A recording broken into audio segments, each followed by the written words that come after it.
Ya.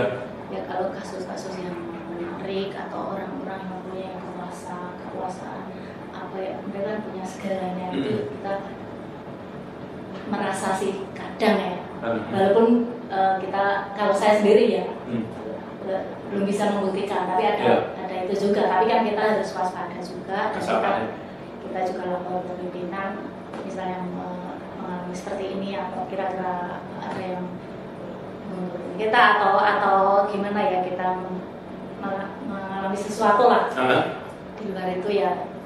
Yang penting kalau saya pribadi, saya pasrah sama Allah ya, karena kita itu yang kita mempunyai niat yang baik. Yang namanya menghadapi tantangan kasus besar ya. Iya, supaya kita selalu dalam. Dan kan di KPK pidana umum kita jaksa sehari-hari kejaksaan juga kadang-kadang ada risiko kejaksaan. Jadi kita intinya selalu berdoa supaya dalam perlindungan. Kalau masalah di luar itu ya ada apa gitu, misalnya kan ada lah sedikit-sedikit. Ada. Tapi memang tetap harus yakin. Iya, yakin, dan kita berserah diri. Iya, berserah, dan kita memang kita benar kan, kita yang benar. Waktu dulu.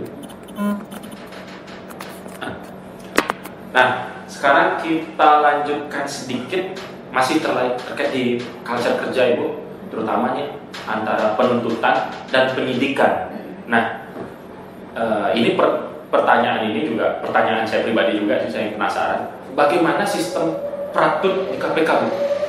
Karena ini satu badan juga, tapi saya rasa berbeda dengan di kita di bidang Pinsus di Kejaksaan ya. Nah, kalau di KPK sendiri bagaimana sistem peratutnya, Bu? Apakah dari awal begitu tim P16, kalau di kita di Kejaksaan P16 dari KPK seperti apa, dan mekanisme peratut yang berjalannya kayak gimana sih? Namanya di peratut ya, tentunya administrasinya sama. Kan sama juga itu artinya ketika ada SPDP juga ada P16, ya sama, form-formnya juga sama. Cuma kalau di kejaksaan itu ada kode-kodenya ya, P16, P16A, P21 gitu ya. Kalau di KPK itu kode-kodenya itu nggak ditulis, tapi formatnya sama. Berarti ngambil format administrasi dari kejaksaan ya? Iya, cuma kodenya nggak ada. Iya, soalnya kan jaksanya juga dari kejaksaan. Iya. Nggak bisa kan? Tapi kalau manajemen itu kok kayak koordinasinya seperti itu, Bu? Apakah teman-teman penyidik di KPK itu bikin berkas dulu, kasih teliti atau ada bolak-balik gitu atau gimana? Iya, kalau di KPK itu kan nggak ada itu ya, Mas. Artinya kalau di kita di kejaksaan itu ada P18 secara formil resmi, 19 Kalau di sana itu sebenarnya ada juga tunjuk, cuma mereka di sana itu langsung ketika penyidik itu melakukan pemeriksaan saksi, katakanlah hari ini memeriksa, kadang-kadang kita dikasih tahu bisa memeriksa saksi ini, terus hasil BAP-nya itu dikirim ke kita. Ini di email ya, main email ya. Jadi langsung ini berbeda. Intinya seperti ini. Apakah ada masukan dari jaksa, kan nanti yang membuktikan jaksanya, ataukah penyidiknya itu nanti sebelum memeriksa ngobrol-ngobrol diskusi dengan jaksanya, kira-kira yang perlu digali apa, supaya berkas itu enggak bolak-balik, artinya nggak ada perubahan-perubahan untuk BAP lagi gitu loh. Jadi bisa sekali periksa masuk semua. Berarti nggak ada setelah misalkan, berarti sistemnya nggak dijadikan nanti dikoreksi, jarang deh kalau ada seperti itu? Enggak, kan dikirim nanti misalnya paling kalau ada tambahin BAP tambahan, tapi ya jarang sekali. Kalau itu kan langsung koordinasi lebih enak, langsung ditambahi waktu online. Kan online masih misalnya mereka ini dikirim gitu kan, dikirim BAP si A gitu kan. Terus ini langsung jaksa peneliti langsung membaca, oh ini belum, oh supaya mohon ditambahkan ini, langsung email kan dibaca penyidiknya. Apa namanya, sistem pemberkasan atau peratut di sana koordinasinya sudah intens sejak awal ya? Iya. Kalau penyidiknya sendiri ada jaksa atau polisi saja atau bagaimana, Bu? Jadi gini, sebelum saya jawab pertanyaan Mas, ini perlu saya sampaikan bahwa ketika jaksa perbankan di KPK, waktu saya ya, kalau sekarang aturan berubah saya belum paham. masalah balik ke kejaksaan. Jadi itu mendapatkan 3 SK, 1 SK penyelidik, SK penyidik, dan SK penuntut umum. Itu secara umum atau per case? Semua jaksa dari kejaksaan yang diperbantukan KPK mendapat 3 SK itu. Jadi di sana ketika nanti tim penyelidik membutuhkan jaksa kita bisa karena kita punya SK penyidik. Dibutuhkan di penyidik bisa karena kita punya SK penyidik. Kalau di penuntut tutup habis juga, ya kan? Jadi bisa saya sendiri juga pernah dimasukkan di tim penyidik juga. Pernah juga ya. Jadi seperti itu digabung sama yang dari kepolisian, dan dari internal juga ada. Jadi kalau dulu berarti langsung begitu masuk dapat 3 SK. Iya, dapat 3 SK. Tapi nanti kalau penugasan khususnya keluar lagi sprintnya. Sebagai sekarang Ibu ini jadi penyidik dulu, kayak gitu atau enggak? Enggak. Karena SK-nya itu 1 ya, ketika masuk otomatis kan untuk semua kan, semua. Maksudnya per case-nya Bu, ketika menangani kasus ini keluar lagi nanti. Enggak. Dari sini sebagai penyidik aja deh gitu, enggak gitu? Enggak. Jadi kayak itu aja, sprindik, kalau kita masuk gitu. Oh, nama juga masuk di sprindik. Sprint lead ya udah, ini saya bisa dimasukkan di sprint lead karena punya SK penyelidik gitu. Saya bisa masuk penyidik karena SK punya ada. Jadi sprintnya aja kayak sama. Di zaman Ibu itu, karena sekarang mungkin ada perubahan Bu ya.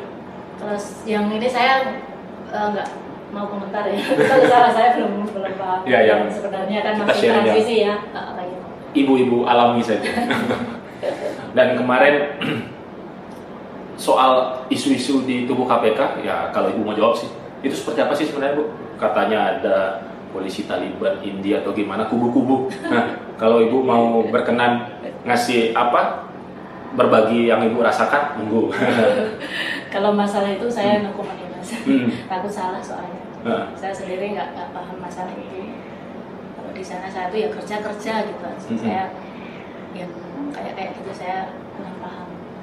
Ya. Mohon maaf ya. Iya, nggak apa-apa Bu. Makanya saya mempersilahkan Ibu, karena kita juga kan teman-teman siapapun masyarakat kan hanya bisa melihat dari pemberitaan, yang dimana kita tahu bahwa pemberitaan itu tetap saja pasti ada sisi subjektivitas penulisnya Bu. Mungkin kalau dari dalam apa sih yang terjadi bisa kita share.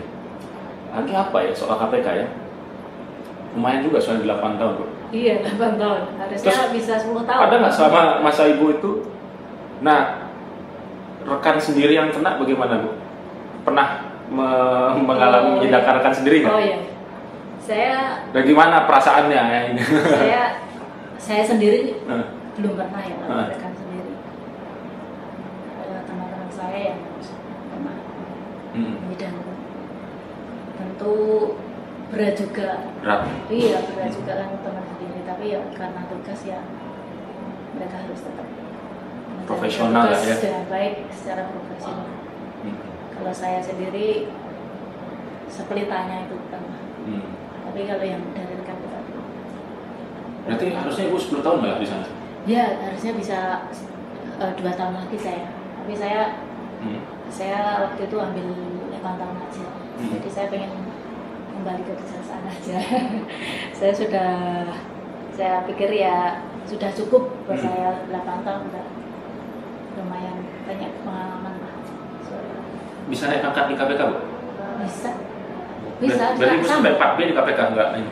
Jadi selama di KPK saya naik sekali ya, dari 4A ke 4B. Dari 4A itu aja 7 tahun saya baru usul. Sebenarnya 3 tahun udah bisa, tapi kemarin saya pikir ngapain naik buru-buru. Maksudnya kan lewat Kejaksaan Agung atau Kejaksaan Agung? Oh, tetap kan di bawah pembinaan. Oh iya. Jadi saya nggak usulin sampai 7 tahun. Karena di sana nggak ngaruh nih pangkat kan ngaruh. Di sana gradingnya bukan pangkat, tapi karena ada masa kerja, ada poin-poin tersendiri berdasarkan kompetensi menempatkan seseorang. Tapi kan kalau pas balik ngaruh kan syukurnya Ibu naik pangkat. Iya, ya udah saya terus kemarin ya udah ngapain 7 tahun nggak saya usulin, ya udah saya sebentar saya usulin aja 4 kali. Ya itu ini udah 3 tahun lebih. 4B berarti nanti kalau jadi Kajari bisa langsung kelas 1. Kita serahkan aja yang kuasa. Jadi Ibu waktu balik ke kejaksaan langsung penugasan kembali koordinator atau tempat lain lagi? Jadi dari KPK saya langsung ditempatkan di Bali. Di Bali. Jadi saya juga nggak ngira juga kalau mau ditempatkan di sini. Karena kan sebelum balik ke kejaksaan saya kan pernah tugas di Kopsu, Mas. Koordinasi supervisi. Kan ada tuh bagian di KPK yang koordinasi supervisi. Nah itu saya sering koordinasi ke wilayah-wilayah Bali, kejaksaan di Bali dan Kejari dan Poldanya juga. Karena wilayah saya NTT, Bali sama Jawa Timur. NTT paling banyak tuh. Ya, jadi keliling-keliling kok itu aja. Berarti koordinasi supervisi itu mungkin yang kalau kita ngirim sprinting yang ditembuskan KPK itu. Iya, SPDP itu. SPDP pemberitahuan ya. Ya udah saya wilayah Bali ditempatkan di sini. Memang tanda-tandanya Bu sudah ada. Iya. Mungkin itu Bu ya. Iya. Gambaran atau sesi prosecutor talk kali ini bisa kita bincang-bincang atau bagikan. Mungkin terakhir ada yang Ibu bisa sampaikan lagi atau apa lagi pengalaman-pengalaman Ibu yang bisa kita sharingkan lagi di sini? Kalau ada. Oh iya. Ya, terima kasih Mas Siwa. Jadi saya ingin, ini kan sekarang lagi program WBKM ya. Betul, WBKM. Nah itu saya ingin mengajak kepada teman-teman semua, rekan-rekan jaksa untuk bisa mewujudkan itu WBKM. Wujudkan zona integritas secara sungguh-sungguh. Jadi bebas dari korupsi, marilah kita berubah. WBK-nya jangan cuma kosmetik. Betul, kosmetik kecantikan kantor ya. Jadi memang kita harus berubah, kapan lagi kalau nggak sekarang. Betul. Kita berubah dari kita sendiri, mulai dari kita sendiri. Kita merubah sendiri, Mas Dewa bilang sendiri. Kalau kita mau bisa merubah diri sendiri, semuanya kan jadi berubah semua ya. Iya. Jadi intinya seperti itu. Kita punya harapan besar juga supaya kita tetap bisa menjaga integritas, supaya nama kita di mata masyarakat citranya bagus, lebih bagus ya. Jadi sekarang juga udah bagus, tapi artinya lebih ditingkatkan lagi supaya kita tetap bisa menjaga integritas, supaya BBM benar-benar diamalkan, dilaksanakan. Ya, benar sekali. Dan kalau pengamatan saya, baik lolos ataupun tidak WBK, Kajari-Kajari itu, satu yang terasa itu adalah keuntungan di internal. Suasana kerja teman-teman semakin nyaman karena minimal pasti ada perubahan, nggak mungkin kan? Iya betul. Jadi program yang sangat baik dan tentunya semoga bisa mencapai itu Bu ya. Iya. Nah, terakhir Bu, saya ada kenang-kenangan untuk Ibu, sebuah baju. Apa itu? Ini baju Kaos. Baju kaos The Prosecutor Alliance. Oh iya. Ini baju saya buat. Mungkin Ibu bisa pakai nanti kita foto. Iya. Nah, iya. Oh iya. Oh, iya. Nah, jadi kita kasih Bu Rini memakainya ya. Ditempel aja ya. Langsung ditumpuk aja Bu. Baru kita berfoto Bu. Besar kan Bu? Ya, jadi susah ini. Terima kasih untuk teman-teman yang sudah menyaksikan sesi bincang-bincang saya bersama Ibu Rini, koordinator pada Kejaksaan Tinggi Bali, mantan jaksa KPK. Semoga apa yang Ibu sampaikan bisa menjadi inspirasi dan wawasan baru tentunya untuk lebih memperluas cakrawala kita seperti ini. Ya. Oke, terima kasih Ibu Rini, sampai jumpa.